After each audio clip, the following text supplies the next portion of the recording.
Hi guys, so we're going to do chapter 4 now, prokaryotic diversity.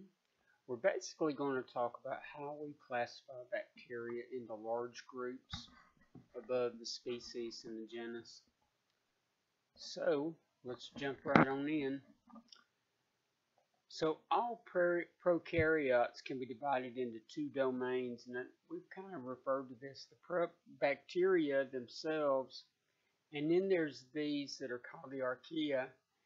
These guys fall somewhere between eukaryotic cells and bacteria, so they're still prokaryotes, but they have a lot of characteristics. It's almost like they're halfway point.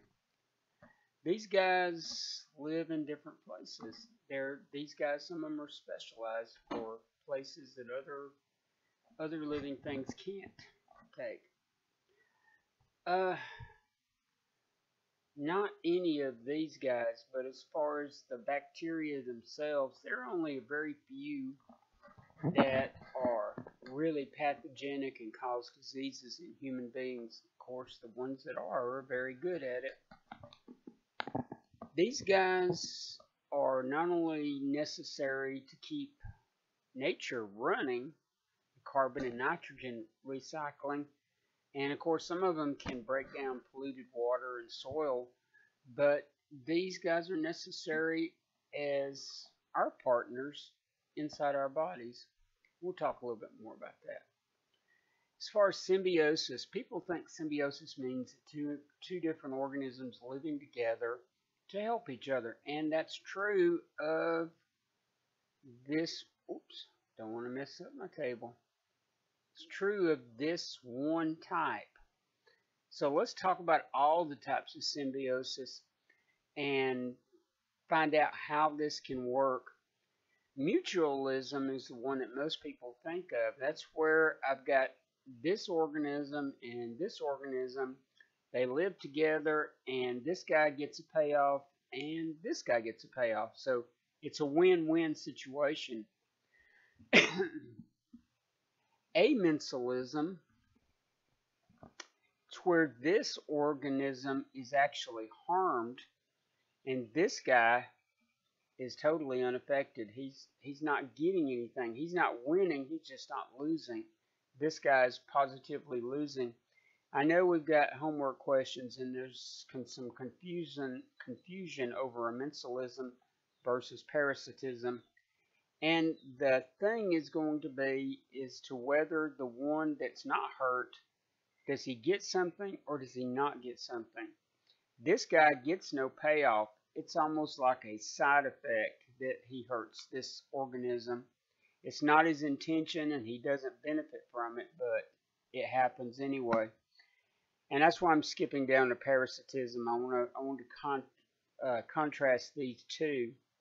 So in this one, and A and B, it doesn't matter which, that has no significance, guys.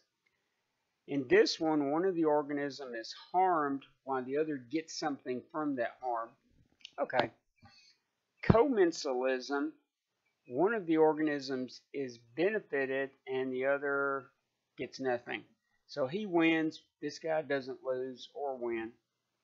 Neutralism, they just happen to be in the same place at the same time. Neither one of them gains or loses anything. So anyway, guys, spend some time on this table because this is something that you're going to have to be able to tease out on the exams.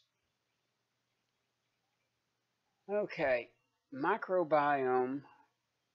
In medicine, we generally call that the normal flora, but that's an old word, so this is probably the new one. All 6 of one, half dozen of the other. So microbiome or normal flora is all the organisms that live in us and on us. Okay, that's the totality of all the microscopic organisms that you're carrying. And of course, if you got parasitic worms, they're not so microscopic, but I think you guys get the general idea. This is just a term for the entire group, the entire population that's living on you. The human microbiome, we have some that are kind of permanent residents. We have some that are just passing through. They stay on us temporarily, and then they're gone. Transient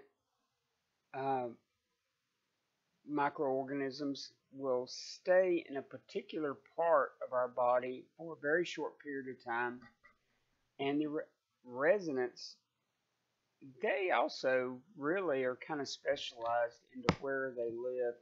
E. coli, for example, likes to hang out in our colon. That's why it's got the name coli. And he's fine there, and he doesn't cause any trouble. If he gets in other places, though, he causes lots of trouble. We'll talk about that later, too. As far as where do we get this, we get it while we're being born.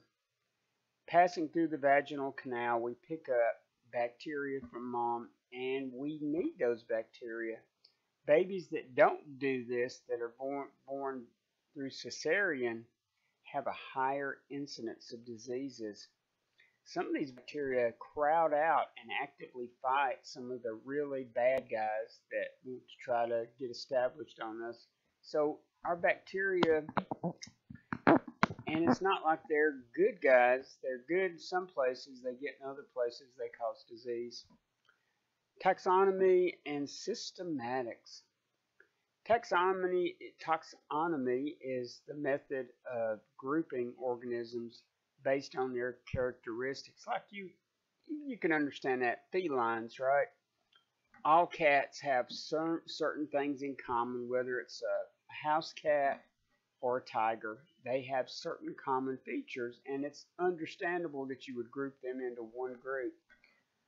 As far as we're talking, some of the things we're going to be talking about: shape, how they stain, gram-positive, gram-negative, neither. Some of the biochemical and physiological differences. These are things that we typically, in a normal semester, we would do in the lab, do the biochemical test to help us determine exactly which species of bacteria we had. And they can also classify them according to the sequence of their nucleotides. So this is something that is kind of unique to certain groups. And that's the manual that the biologist folks use for that. Carl Woese created a different phylum within the bacterial domain, and he based that on the sequence of their nucleotides. This phylum is going to be, it's a subset of the gram-negative bacteria, and these guys were called Proteobacteria. That's not too bad. Now, if you try to pronounce that, if you're from this area of the country, you may break your tongue. But let's just say we have the alpha, beta, gamma, delta, and epsilon Proteobacteria, 5 classes. And boy, that sounds like a test question. Let's talk about the alpha. These guys can grow even with very little food around. Some of these guys have extensions called prosthecae. These are used to attach to things and also to help them absorb nutrients. These guys can be bad guys, pathogenic. When they are usually obligate intracellular pathogens. What does that mean? It means these guys, in order to do what they do, they have to be inside your cells. A lot of bacteria aren't, but these guys are. As far as examples of this is the Rickettsia palsy, Rickettsia, things like Rocky Mountain spotted fever, typhoid fever. I think we've got one coming up. But anyway, we'll talk more about the diseases at the end of the semester, guys. Rickettsia, Rocky Mountain spotted fever, arthropod tick. People, if you walk in the woods and you get bit by a tick, you can get that, as well as other diseases.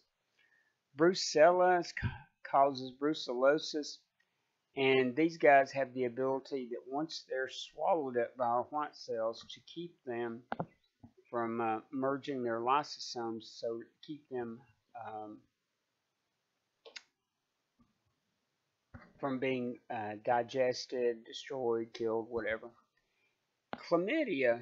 Chlamydia is the most common venereal disease, sexually transmitted disease in the U.S. And and that's where we look at the clue cells under the microscope, and you can see the bacteria inside the cells that we scraped from the, for example, the vagina if it was a female. Chlamydia, let's see if we can find this, there's an epithelial cell such as vagina or whatever.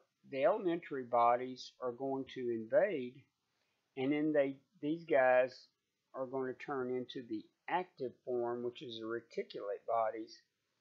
And these guys are going to multiply, and they're going to release more of the elementary bodies. We'll talk more about that during disease processes. Okay, so we talked about the alpha. Let's talk about the beta. These guys are eutrophs or copiotrophs. Means that they have to have a lot of nutrients around, in contrast to the alpha guys. These guys are going to grow somewhere between aerobic and anaerobic, in other words, oxygen or non-oxygenated. One of the places is in the bowels of mammals, such as ourselves. One genus of these are the Neisseria. Neisseria, they got two infamous species, Neisseria gonorrhoeae. This guy causes gonorrhea, and Neisseria meningitidis causes bacterial meningitis. It causes one of the causes of it. And you can see these guys. This guy's growing on a special agar called chocolate agar. Nope, it's not chocolate. It just looks like it. The gamma has a lot of variation inside this class. Has a lot of pathogens in this class. For one, we're going to talk about Enterobacteriaceae. These are guys that live in our bowels. They're relatively fine where they're at as long as they don't move and get in other places. These guys are going to be facultative anaerobes. What does that mean? Facultative anaerobe means that these guys prefer to live in an oxygen atmosphere, but they can adapt to live in an anaerobic atmosphere. These guys will ferment carbohydrates. If you guys remember, from anatomy and physiology, when we are in a low oxygen situation, we just do glycolysis, and we turn our remnant over into lactate because we have no way of doing it. These guys will take in their low oxygen and ferment those. As far as bad guys, Salmonella typhi is the causative agent of typhoid fever. Now, I was talking about typhus. Typhus and typhoid fever are not the same disease, but again, we're not going to really be talking about that until into the latter part of the semester, so don't worry too much about it. It's not going to be tested on this test. Okay, so we talked alpha, beta, gamma, delta, small class, and these guys have bacteria called sulfate reducing bacteria. The way we use oxygen in our electron transport chain is the final acceptor. These guys use sulfate, which is like an SO4. These guys, few of them are going to be bad guys. They're not going to be pathogenic. Some examples: D-sulfo vibrio aureolae, associated with periodontal disease. Bedelo vibrio species are parasites of other gram-negatives. Bacteria, myxobacteria, these guys are soil dwellers, and they scavenge inorganic compounds. Epsilon, smallest group, gram-negative, microaerophilic. Okay, here's another definition. Microaerophilic means that They can live in small amounts of oxygen. What is the deal with this anyway? These guys, the way we have all these oxidases and catalases to deal with reactive oxygen species, the oxygen radicals, these guys, the anaerobic bacteria have 0, so oxygen kills them. The microaerophilic have some, but not much. So they can deal with a slight amount of oxygen, but not a large amount. It would kill them. Campylobacter and Helicobacter are in this group. Campylobacter jejuni is the most common form of bacterial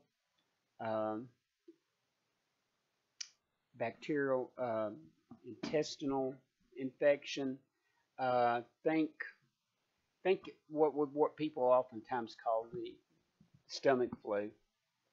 It's not actually. It's enteritis, and these are the guys that most commonly cause it in the U.S. Helicobacter include Helicobacter pylori, and these are, well, there he is right there. These guys cause ulcers and eventually can lead to stomach cancers.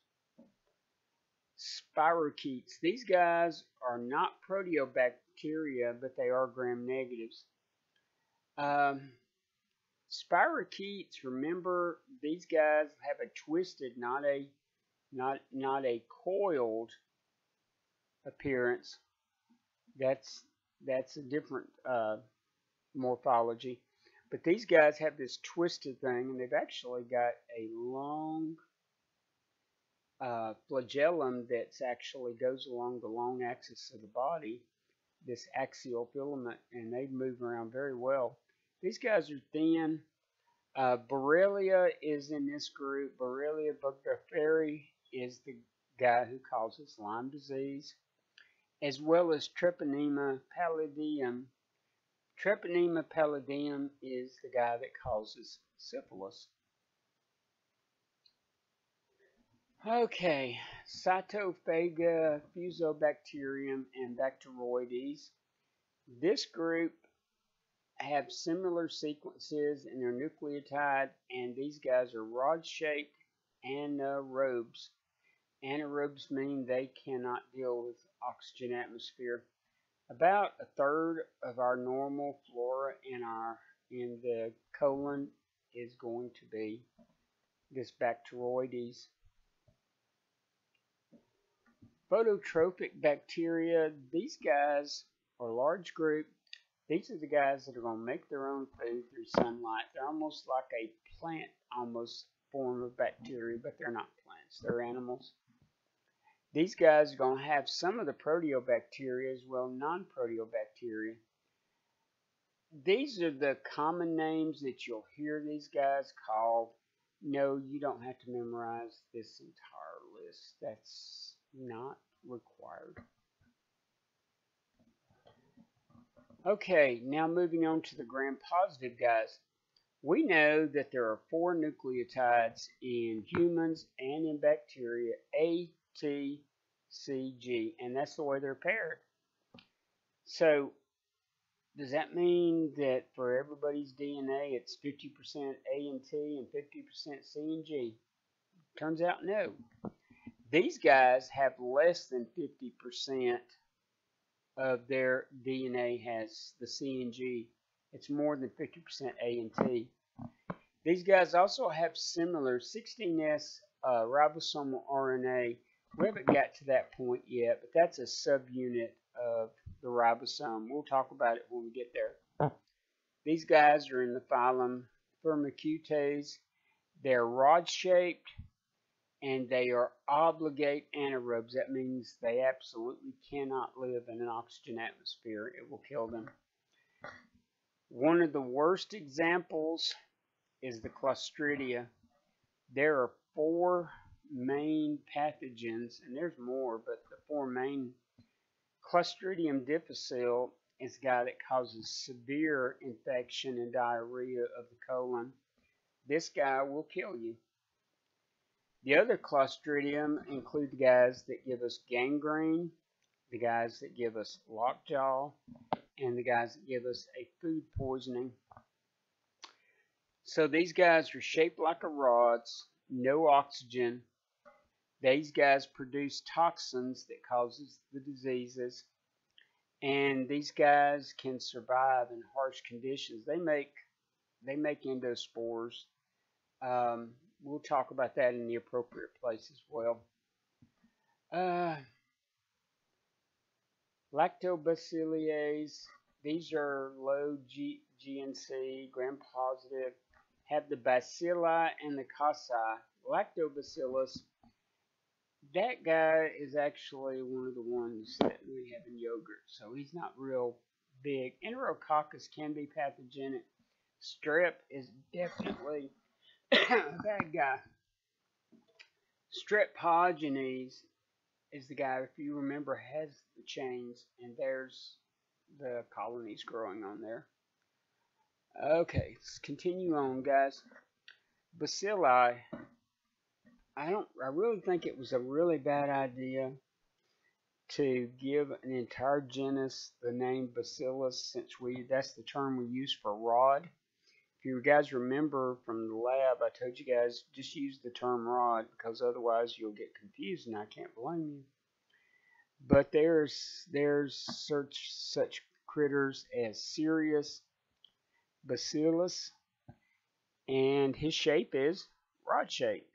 Bacillus. Anyway, I'm just giving you a heads up that this guy can be somewhat confusing. You really need to work to keep that straight. But not only does this gram-positive low GNC include the bacillus, but we also get some coccus-shaped. Most bacillus we've talked about. Now, amongst the bacillus, there's also Bacillus anthracis. That's the guy that causes anthrax. Staphylococcus, like strep, a very common human pathogen. These guys cause lots and lots of infections. And these are the guys that have gained a lot of resistance to the penicillin type drugs. And the bacilli also produce endospores, just like the Clostridium. Now, I think we talked about this one, Mycoplasma. These guys are called pleomorphic because they don't have a cell wall, and because they don't have a cell wall, they take all kinds of shapes. So they're kind of unclassifiable. You can't gram stain these things. Gram stain goes into the cell wall. That's how we do that. And without a cell wall, gram staining won't work on these guys. Here's a scanning electron microscope of the Staphylococcus aureus. Aureus means gold in Latin, and I guess you can see why they call these guys that, because they have a yellow. And I believe I told you in the lab that you can always identify these guys. They hang out in grape-like clusters. Okay, high GNC, more than 50%. You get small rods, Tococobacillus, Actinobacteria, large and complex.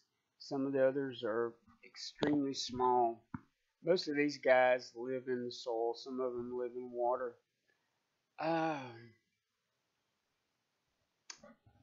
Actinomyces, facultative anaerobes, causes gum disease in humans. Arthrobacter, obligate anaerobes, V-shaped. You don't see, we were in the lab, you could see these. Bifidobacterium, gram-positive, part of the normal flora. Corynebacterium, diphtheriae, is the guy that causes diphtheria. And these are nitrogen-fixing bacteria. They actually live in the roots of bean plants, and they actually help to take the nitrogen out of the air and help it to be changed into a form plants can use. Some of you guys may know that nitrogen is a big fertilizer for plants, And even though our atmosphere is like 79% nitrogen, the plants can't use that nitrogen because they don't have the ability to break it up. So the bacteria actually take the nitrogen and put it in a form the plants can use. So in a way, not only does all life on Earth depend on plants, it also depends on bacteria. Gardnerella, this is one that is found in the vagina, and this guy can cause vaginosis and very uncomfortable and nasty infection. But Micrococcus, this guy lives on the human skin, and some of these guys can become, Micrococcus luteus especially, can become pathogens. Mycobacterium, these are the acid-fast guys. Mycobacterium tuberculosis causes TB, and sorry guys, it's early in the morning for me. Mycobacterium leprae causes leprosy. Nocardia, these guys are gram-positive but very weakly. These have acid-fast branches. These guys can get in the gums. They can cause a severe pneumonia and inflammation of the skin. Propionibacterium, these are gram-positive. These guys are aerotolerant anaerobe. They can tolerate air, but they prefer not to have air. These are the guys that causes acne in the oil glands on our teenagers. Gram-positive is Rhodococcus strict aerobe. They use these guys to break down pollutants. Some of these guys can cause plant diseases, and there's one that causes pneumonia in baby horses. Streptomyces, these guys almost look like, the myces part means fungus, and these guys look like a fungus and maybe misclassified. Spore forming scavengers, these guys decompose things in the soil, dead organic matter. And these guys, you guys probably have heard of streptomycin. It's a chemical that was isolated from these guys and modified over the years. One of our earliest antibiotics. Deeply branching. If you take a phylogenetic tree, and if you buy into the evolutionary thing, in any case, this is the kind of the family tree of all these guys that we talked about. The gram-positives, proteobacteria. This is just showing how they're all related. And we also have the same thing going on with the archaea here. We haven't got to the archaea yet, and then the eukaryotes, fungi, the protozoa. But as far as the deeply branching bacteria, some of these guys, they feel like are similar to maybe the earliest bacteria that existed on Earth. Phototrophic, which means they were able to take sunlight and make their own food. Aquifix, supposed to represent the earliest branch of bacteria. I guess it's right there. That's kind of interesting in a way. As far as archaea, we don't talk a lot about them because they don't cause diseases in humans. They're interesting critters. They live in some really strange places. But as far as being of practical value in healthcare, truly not. But this is school, so we have to do a little bit. So these guys, they have a cell wall, but it is not made of peptidoglycan. These guys have cell membrane lipids that have branched hydrocarbons, which is kind of different. These guys use AUG, the start codon. I think it was the other class. If I haven't, I will tell you that almost everything that I'm aware of, and there may be something I'm not, uses AUG. That's the start codon for any mRNA in human beings, and it codes for methionine. What's the start codon in bacteria? AUG, and it causes for a special form of methionine called F-methionine. So in this sense, the archaea are closer to the eukaryotes. Two phyla, Archaeota. Man, that will just twist your tongue off. Archaeota. These guys reproduce by binary fission like bacteria. They can also bud or defragmentation.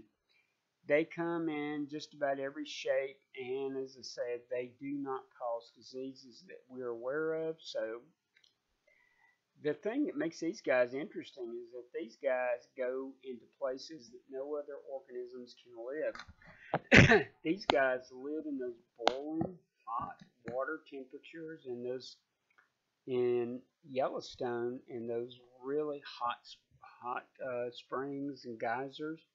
These guys can live in acidic conditions or alkaline conditions that would kill anything else. They can live in things that are so salty that nothing else could live in them, like the Dead Sea and the Great Salt Lake. So these guys are called thermophiles and halophiles. Some of these, thermophiles means heat-loving and halophile means salt-loving. All right, guys, that is got it for Chapter 4. And I'll see you in Chapter 5.